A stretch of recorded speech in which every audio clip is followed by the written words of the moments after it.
Hey guys, how's everyone doing today? Excuse my coughing because I have caught some nasty virus that's going around because I didn't feel well to begin with. My levels are off again. Um, but I was also being lazy. I'll admit it, I was being lazy and I did not make elderberry syrup, which is what you're seeing me stir in the pot right now. I'm making a double batch because Kate wants some too. And what I have put in here is a cup of organic dried elderberries. You don't have to use organic, obviously, if you don't want to. And then I put in a tablespoon of cinnamon. Most stores sell cassia, and I don't normally use cassia cinnamon in my elderberry syrup. But, you use what you have. I buy my herbals usually by the pound, so I special order my cinnamon. It's, oh, hold on, I'll show it to you. Yeah, as soon as I don't fall. Bo lay down right behind me.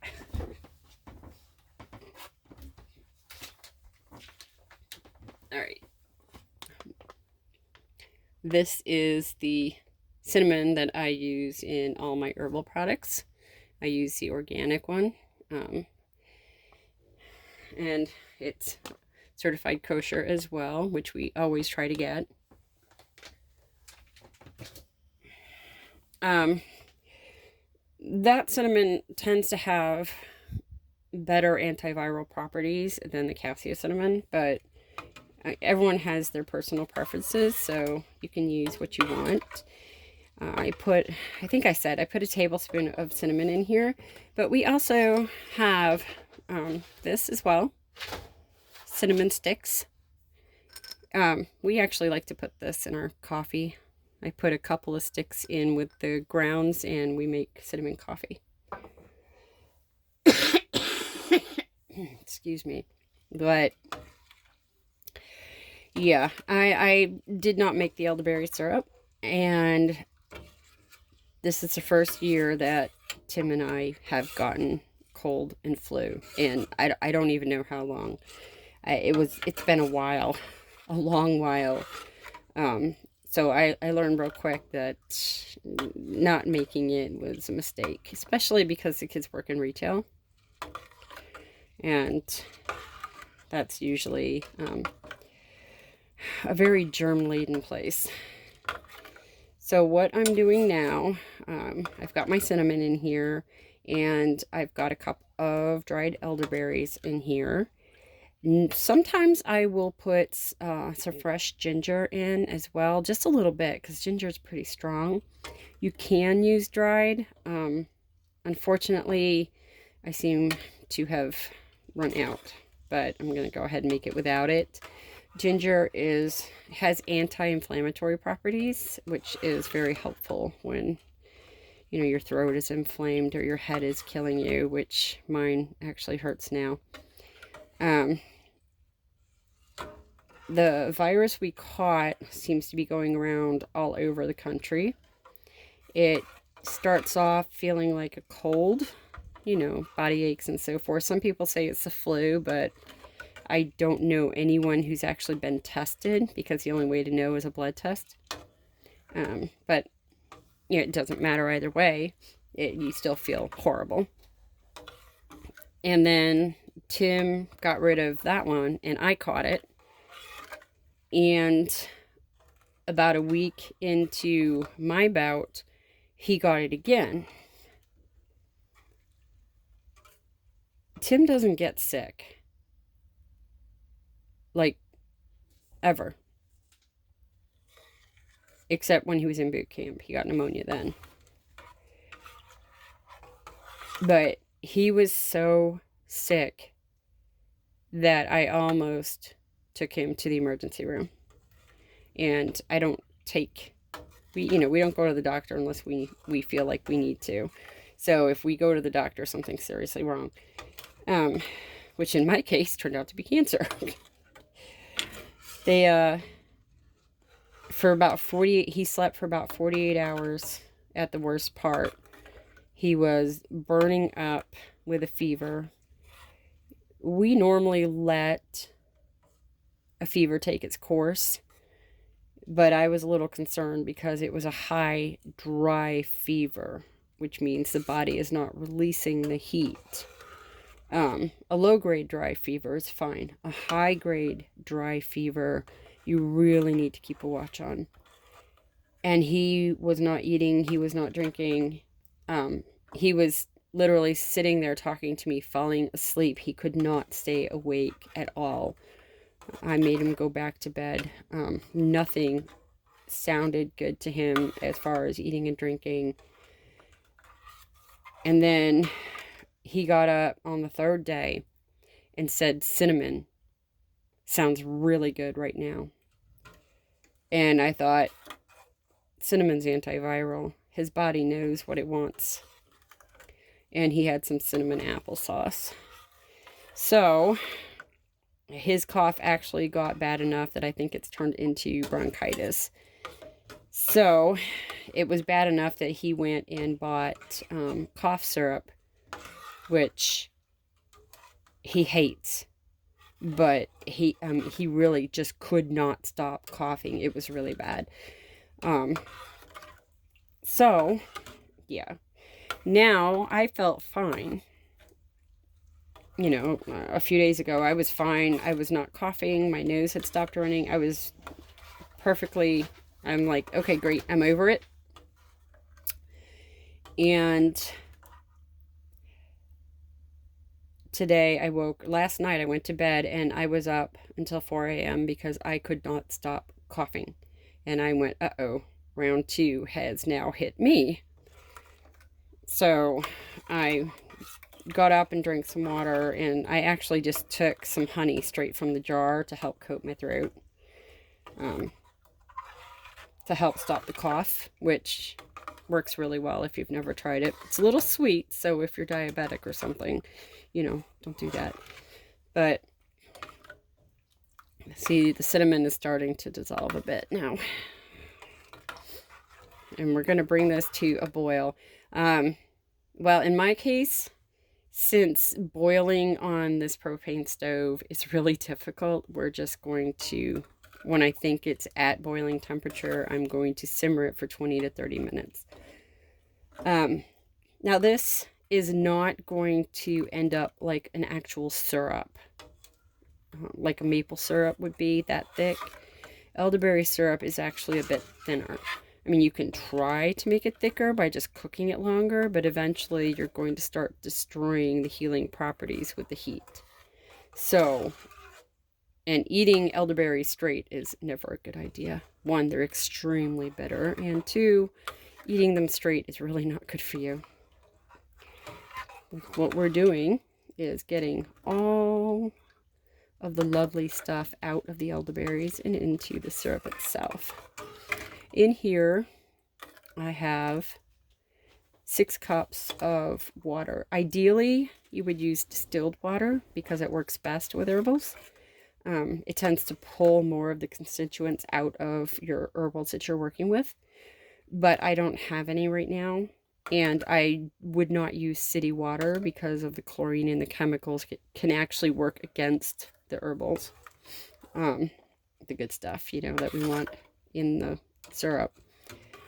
So what I did is just, I have filtered water and I just use that. So if you are on city water, try to filter it. And even if you get one of those like pitchers, and if you're on well water, like we were in Maine, our water had a high iron content. You also want to filter that, because iron can actually inhibit the absorption of certain minerals and so forth. Like with the goats, iron can inhibit the absorption of copper, which is very important for goats to have. So we had to be careful. I either needed to use a filter on the hose, or I actually had to give them herbs containing copper to combat that. So anyhow, looks like it's getting there. I'm going to start timing it for about 30 minutes. You don't want to leave it boiling for 30 minutes. You want to simmer it for 30 minutes. And this recipe is, there's like a whole bunch of recipes online. This is the one that's always worked for us. So, you can, you can look others up if you don't like this one, or you can tweak it the way you want. And that's the great thing about making things from scratch, is you can tweak what you want to it. I really do prefer to add a little fresh ginger to this, but as I think I said, I don't have any, so we're leaving it out. So in 20 minutes, we'll be back and we'll continue. You can also add cloves to your elderberry syrup. Cloves have an anesthetic quality to them, which is why a lot of people will tell you it's good for toothaches. So if you're someone, or you have someone who has a bad sore throat, you can add cloves to this as well. And this is safe for all ages and pregnant women. So unless someone's allergic to it or is diabetic, because of the honey that we're going to add later. Alright, the timer is about to go off. It's been simmering for about 30 minutes now. And you can see that the water has definitely gotten a lot darker. So what we're going to do once the timer goes off is we're going to turn off the heat and let this cool down a little bit. We want it cool enough so it doesn't kill the enzymes in the honey, because we're going to use raw organic honey. If you don't have raw organic honey, just use whatever you have. It's not going to be the end of the world, I promise. But we're going to put that in there, and so we need it just hot enough to melt the honey. So it's going to be a while for this to cool down, because I made a lot this time. I made a lot more than I normally do. It's a double batch, basically. So I guess it's not a lot more, but it's still a double batch. But look how nice and purple that is. A deep, dark purple. So once this has cooled down a little bit, the first thing we're going to do before we add the honey and one other ingredient is we're going to strain it. So the timer is about to go off, so I'm going to go ahead and turn off the heat and get back with you again. Yeah, I have to apologize for the camera skills, but living in a camper... Oh no! Living in a camper gives you very little room to maneuver. Oh wow, it landed on the box. That's awesome! Okay, let's try this again. Usually I have this in the smaller jar, and I can set the handle on something, but I don't have anything that will work for this. Let me see what I can do. Yeah, so I have to put it on a plate in order to keep it from falling off the stove. And hold on, let me see what I can do here. All right, hold on, I have to figure this out. Okay, I apologize for the filming skills because I am by myself, and I really don't have any counter space, and our camper did not come with one of those tops that go on the oven, and it didn't come with one for the sink either. Some campers do, so it kind of makes everything into one big countertop. So this is going to be a little awkward, especially since I broke my other spoon, which is the one I would actually need for this. So what we need to do, now that it's cooled down, is I need to start straining all of the elderberries out.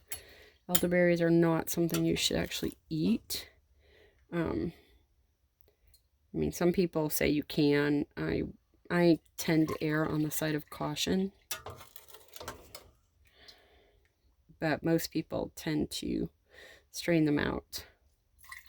So that is what we're going to do. We're going to strain it out, and we're going to use a spoon to push the berries down to get as much of the elderberry juice as we can.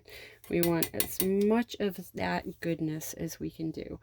Now here comes the fun part. I'm going to try to do this whole pot without knocking the phone over that's filming, and without losing my strainer or pouring this all over the place, which I've done before.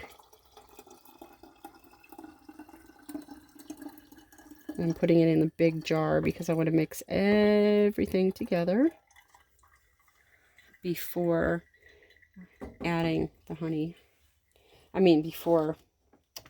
Okay, this bag of coconut sugar is kind of holding this up so it doesn't fall, because, you know, you have to do what you have to do to make things work. And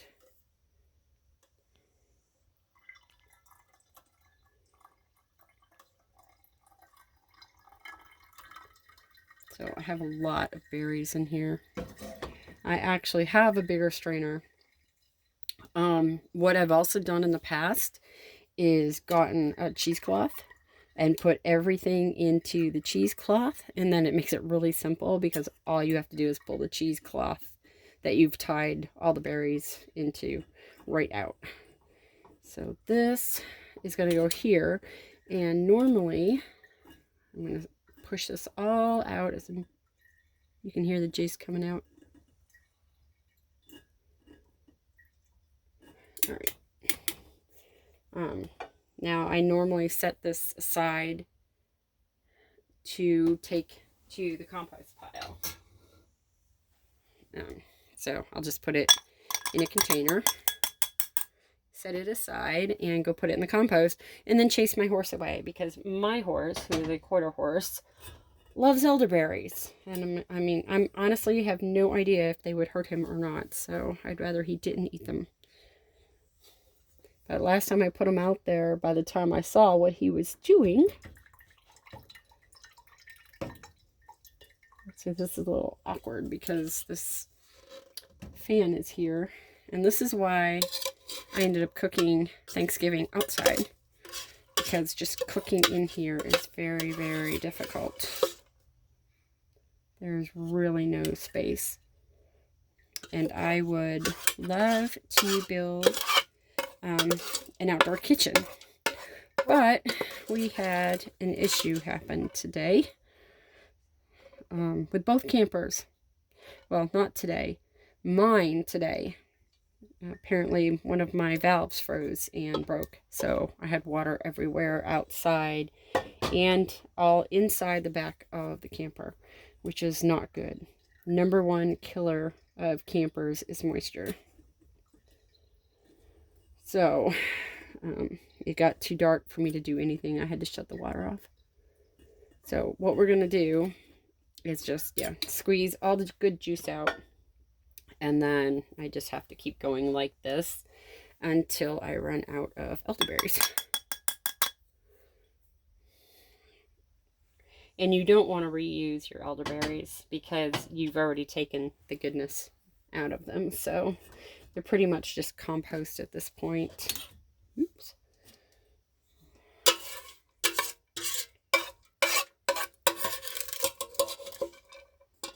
And this is really cooling fast, so I need to actually speed it up because I don't want to lose the heat to melt the honey.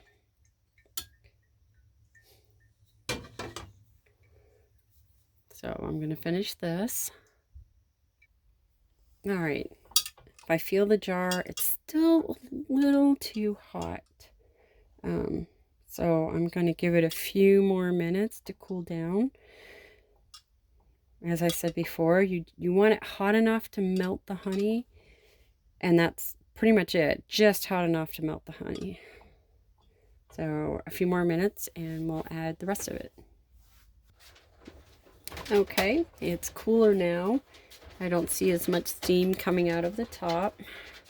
So we're going to add about, normally I do a 1/4 cup of honey, but I'm going to go do about a 1/2 cup because I made a bigger batch.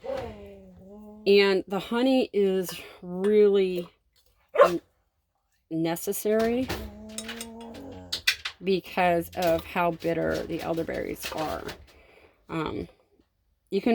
There's really no exact recipe. You just kind of put in what tastes good to you and your family. And I tell you, Merida does not like me recording. I'm surprised she stayed as quiet as she did. So, I don't think I put in enough honey, so I have to get a new spoon because now that one's full of elderberry and I don't want to put it back in the honey jar.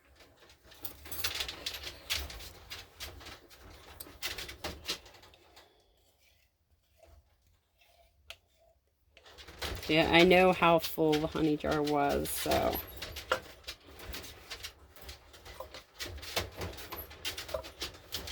I can get a basic idea of how much I've put in by that.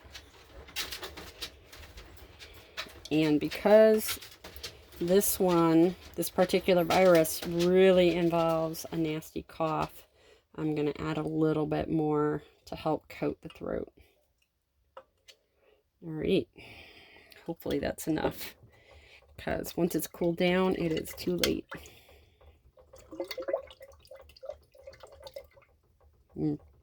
If you notice, the honey is not quite coming off the spoon. I think I waited too long. And I have honey all over my hands, so now the dog's going to be all over me. So now I'm going to mix it until the honey is dissolved. You can see it right there. It really is kind of a guesstimate on when it's ready to put the honey into. But usually just continuing to mix it will help it dissolve fairly quickly.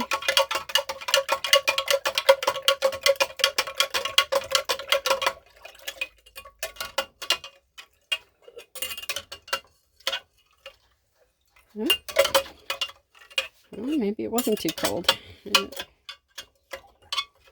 I mean, you can kind of tell when you hit it with your spoon, and I'm trying to get all of the little corners on this jar, but I'm not really feeling anything. So I think, now that I gave myself a headache with all that clinging, okay, I already had a headache, which is why I'm making this, because yeah, it's for excuse me. Now, what we also add into ours is raw organic apple cider vinegar. Some people might think, ew, that's disgusting. But it actually works quite well.